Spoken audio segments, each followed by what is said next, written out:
SM Live। আসসালামু আলাইকুম। যারা রাস্তাঘাটে ঘোরাঘুরি করছেন, আল্লাহর রাস্তে মেহেরবানি করে মাহফিলে এসে বসে যান। নাহমাদুহু ওয়া নুসাল্লি আলা রাসূলিহিল কারীম। ইন্নাল্লাহা ওয়া মালাইকাতাহু ইউসাল্লুনা আলান নবী ইয়া আইয়ুহাল্লাযীনা আমানু সাল্লু আলাইহি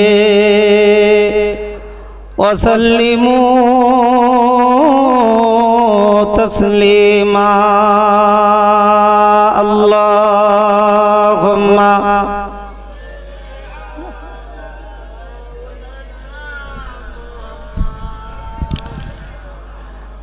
ওয়া আলা আলি সাইয়্যিদিনা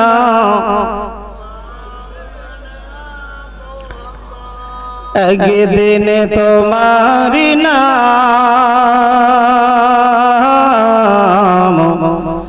মসজিদ হবে এলাম। একদিন তোমারি নাম মসজিদ হবে এলাম। তৈরি থেকো, তৈরি রেখো, কবরের মান সমান। একদিন তোমার নাম মসজিদ হবে এলান। বন্ধু স্বজন আত্মীয় পরিজন, বন্ধু স্বজন আত্মীয় পরিজন পরিয়ে তোমার নতুন কাপড় নিয়ে যাবে ওই খবরে, থাকবে না কেউ আপন। একদিন তোমার নাম মসজিদ হবে এলান। আল্লাহুম্মা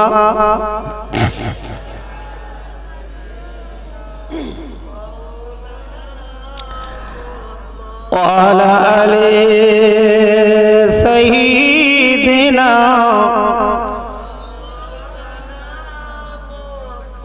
মহান আল্লাহ পাকের শুকরিয়া যে আল্লাহ পাক রব্বুল আলামিন পৃথিবীর সমস্ত কাজকে উপেক্ষা করে খুব অল্প সময়ের জন্য এখানে বসিয়ে কয়েকজন বক্তার মুখ থেকে কিছু দিন শরিয়াতের কথা শোনার বোঝার যে আল্লাহ তৌফিক দান করেছেন, আমরা সেই মাবুদের দরবারে একটু কৃতজ্ঞতা জ্ঞাপন করি। সকলেই প্রাণ ভরে উচ্চ আওয়াজে মনের অন্তরস্থল থেকে বলুন না আলহামদুলিল্লাহ। একটু জোরে বলুন না আলহামদুলিল্লাহ। তারই পরে জানাই মক্কার বাতি মদিনার জ্যোতি মা আমিনার লাল আব্দুল্লাহর দুলাল নবী মুহাম্মদ রাসূলুল্লাহ সাল্লাল্লাহু আলাইহি ওয়াসাল্লামের উপরে লক্ষ কোটি দরুদ ও সালাম। আজকে আমরা যে জায়গাটায় বসেছি, এই জায়গাটা হলো একটা বেহেশতের বাগান। ইতিপূর্বে এলাকার আলেম ওলামা মসজিদের ইমাম মুয়াজ্জিনের কাছ থেকে আমরা শুনেছি এটা একটা কিসের বাগান? এটা একটা বেহেশতের বাগান। আচ্ছা, এই বেহেশতের বাগানে, আরে ভাই অত কেঁচাকেচি হচ্ছে কেন ওখানে? এই বেহেশতের বাগানে যদি, আমার দিক ফেরেন, এই বেহেশতের বাগানে যদি একটা মানুষের মরণের আগ মুহূর্ত পর্যন্ত যদি না বসে, তাহলে সেই মানুষটার কবরে এর জন্য কি কোনো কৈফিয়ত আছে? কৈফিয়ত আছে? আল্লাহ কি কোনোদিন বলবে যে অমুক জায়গায় আওয়াজ হচ্ছিল বসিস নি কেন? বলবে? বলবে না।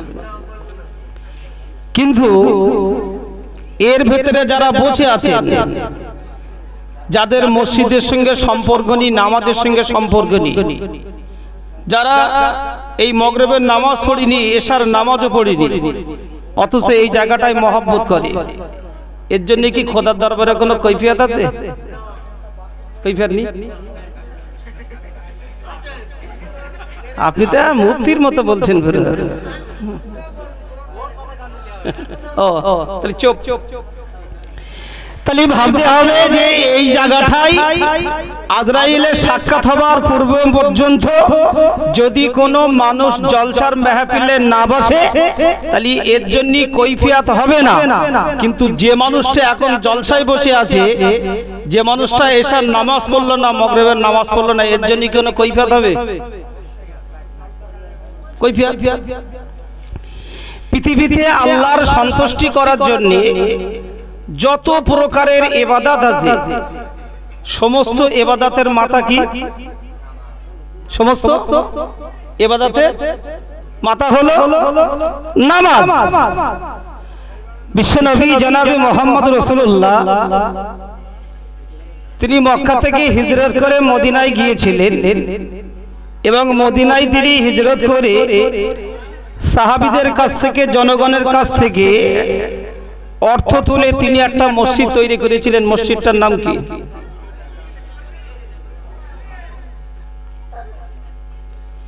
মসজিদটার নাম মসজিদে নববী। তাম পৃথিবীর জমিন থেকে যে সমস্ত হাজী সাহেবরা যান ওই মসজিদ নববীতে তারা জামাতের সঙ্গে নামাজ কায়েম করেন, ঠিক তো নাকি? করেন। আর যারা এখন জাতি পারিনি বাড়ির মসজিদে পড়ে। রাসূলুল্লাহ মসজিদে বসে আছেন, একজন সাহাবী এসে বলছেন, হুজুর জীবনে যা আমল শিখিয়ে দিয়েছেন সেগুলো করেছি, কিন্তু আজকের আমার এমন একটা আমল শিখিয়ে দেন যে আমলের বিনিময়ে যেন আমি আল্লাহর একদম নিকটবর্তী হতে পারি। একটু জোরে বলুন সুবহানাল্লাহ। মসজিদ নববীর ইমাম হলেন জনাবে মুহাম্মদুর রাসূলুল্লাহ, আর সাহাবী হলেন মুসল্লি। তাহলে একজন মুসল্লি এসে মসজিদ নববীর যিনি ইমাম, নবীকে বলছেন, হুজুর আমার এমন একটা আমল শিখিয়ে দেন যে আমলের বিনিময়ে যেন আমি আল্লাহর নিকটবর্তী হতে পারি। আমরা আমাদের মসজিদের ইমাম সাহেবের কাছে কোনোদিন বলতে পেরেছি যে হুজুর আমার এমন একটা আমল শিখিয়ে দেন আমি যেন আল্লাহ পাকের একেবারে নিকটবর্তী হতে পারি? বলতে পেরেছি? ভাইরা আমার জেনে রেখে দিই, আবার বলার উদ্দেশ্য হলো এটাই, নবী মুহাম্মদ যে মসজিদের ইমাম, নবী মুহাম্মদের সাহাবী আল্লাহর নবীকে বললেন, ইয়া রাসূলুল্লাহ আমার জীবনে আপনি যত আমল শিখিয়ে দিয়েছেন সমস্ত আমলগুলো আমি করেছি, ইয়া রাসূলুল্লাহ আমাকে এমন একটা আমল বলে দেন যে আমলের বিনিময়ে আমি যেন আমার আল্লাহর নিকটবর্তী হতে পারি। নবী বললেন, সাহাবী তোমার জীবনে তুমি বেশি সালাত কায়েম করো, তোমার জীবনে তুমি বেশি বেশি নামাজ কায়েম করো। জোরে বলুন। তোমার জীবনে বেশি বেশি তুমি সালাত কায়েম করো। সালাত মানে কি? ওই বাড়ি বিরিয়ানি হলি যে সালাত তালাত করে ও না, নামাজের আরবি হলো সালাত। সাহাবী বললেন, হুজুর প্রথম নম্বরে আপনি নামাজের কথা বললেন, দ্বিতীয় নম্বরে আমার একটা আমল বলে দেন যে আমলের বিনিময়ে আমি যারা আমার মাবুদের নিকটবর্তী হতে পারি।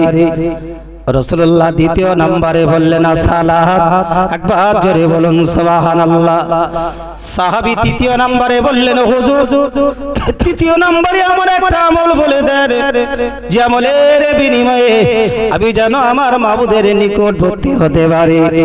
আল্লাহর নবী তৃতীয় নম্বরেও বললেন আসসালাত, একবার জোরে বলুন সুবহানাল্লাহ।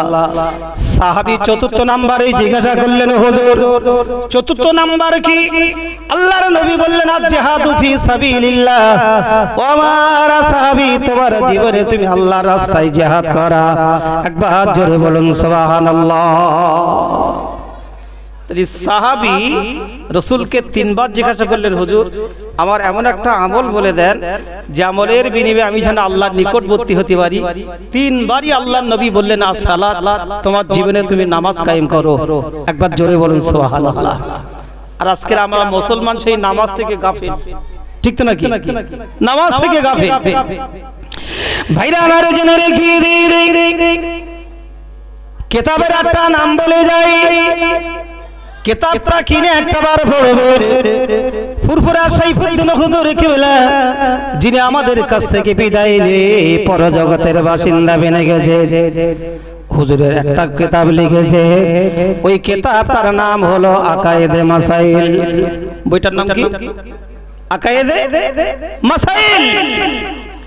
ফুরফুরা সাইফুদ্দিন হুজুর কিবলা এই আকায়েদে মাসাইলের ভিতরে উল্লেখ করেছে রাসূলুল্লাহ তখন বেঁচে ছিলেন, সেই পিরিয়ডে মদিনার একটা লোক যখন মারা যায় ওই মানুষটার গোসল দেওয়া হলো।